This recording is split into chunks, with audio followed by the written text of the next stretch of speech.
Over a month ago, I discussed the importance of 1993 for Dragon Ball for representing its very first renaissance before 2018. Two new movies starring Tadayoshi Yamamura as a supervisor were released, and the Cell games also ended in the anime, with Goku deciding to stay dead and with everyone else getting ready to endure the most meaningful time skip since the 23rd Tenkaichi Budokai. But before they do, we do get another filler mini-arc, with Goku entering a martial arts tournament in the afterlife, which sounds engaging on paper but is executed so dully. Making a tournament so subpar is easier said than done, but I suppose the anime needed an actual go-between between Trunks killing the artificial humans and Gohan attending high school. Therefore, after 199 episodes, the show decided to cut off the past by illustrating the prologue of the final canon arc on a whole new light. In addition to Katsuyoshi Nakatsuru replacing Minoru Maeda as a character designer, the series direction would also change its name, as Shigeyasu Yamauchi would take Daisuke Nishio's place, and unlike the original Dragon Ball using just one opening theme, Makafuji's Adventure, they'd actually decide to retire the Chala Chala theme, no matter how iconic it was, in favor of a brand new song sung by the same artist, Hironobu Kageyama, as well as reanimating a brand new opening from scratch. Since the prologue of the Buu arc featuring Gohan's high school shenanigans will be covered in episode 200, it sounds like the rightful occasion for being a round-numbered episode to roll out We Gotta Power.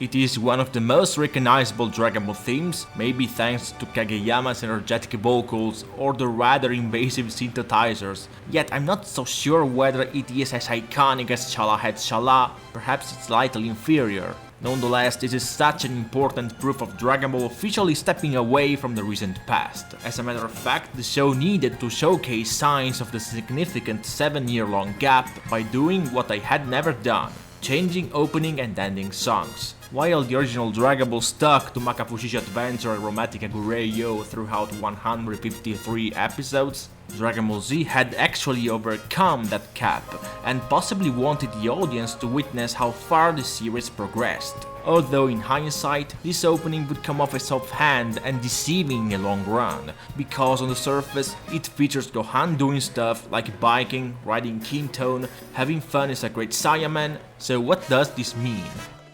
It must mean he's getting a lot more screen time in this new arc, like his new classmates Videl, Ereza and Sharpener, who all appear in the final shot of the opening, to the detriment of part of the older main cast. No Yamcha, no Tenshinhan, no Muten Roshi, so it means the new generation would actually be relevant to the story.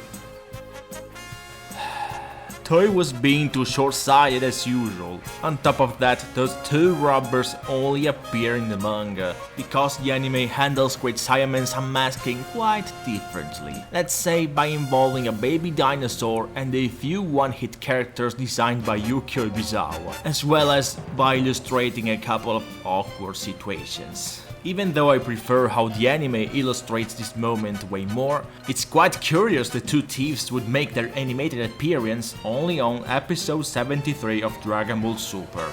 Regardless, the We Gotta Power opening remains as equally important because it's visually the utter opposite of the Chala Head Chala one, as it's animated by more than one guy, and its direction feels less linear through the usage of clever transitions during the first stage, which would also be used in the Wrath of the Dragon movie, since both media are conceived by Mitsuo Hashimoto.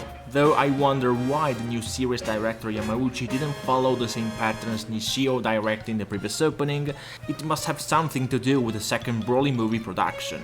However, what I never question is the presence of recurring key animators basically doing what Maeda accomplished in the previous opening all by himself, resulting in a pretty polished looking performance due to Yamamura's supervision, which feels surprisingly softer than usual, possibly because it's essentially a slice of life opening that wants to recreate the rounder approach of the Saiyan arc or even the 23rd Tenkaichi Budokai. Specifically, Naoto Shishida seems to deliver the highest number of cuts, as he's responsible parts of the grandiose intro with Gohan, Goten and Trunks riding Shenlong, displaying his stylish waltz-like pacing, and also the last few cuts featuring Great Saiyaman defeating the two thieves, sheepish Gohan and an extremely fluid rotation of Super Saiyan Gohan firing his blast leading to the group shot. Endearing execution, and the fact Yamamura with Ryu's art doesn't bother me much, because he's sensational in this era. As for the others, Naoki Miyahara takes on Gohan's cloudy memories from the Cell games, considerably boosted by a neat rotation and Hashimoto's creative transitions of Great Saiyaman projecting his former appearances on his sunglasses,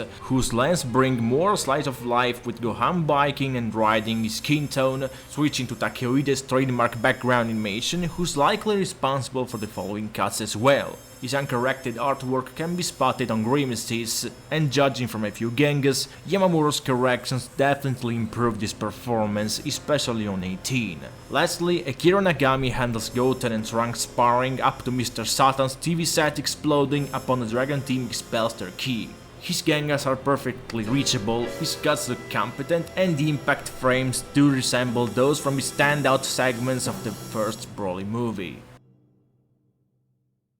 Bottom line, this intro looks indeed more sophisticated and complete than the first one, but I still believe Shala Head Shala will always have the upper hand over We Got the Power as a music token. The song remains massively catchy, it marks the beginning of the last canon arc, I'll never get tired of it, but Shala Head Shala remains narrowly invincible. And apologies for not uploading much lately. Thing is, I've been stepping on thin ice for quite some time, and I've actually risked to jeopardize my job. Fortunately, I should be okay by now, as I'm planning to do something completely different from my 7th anniversary video. It will either be a huge accomplishment or a grandiose flop. I guess only time will uncover the true answer.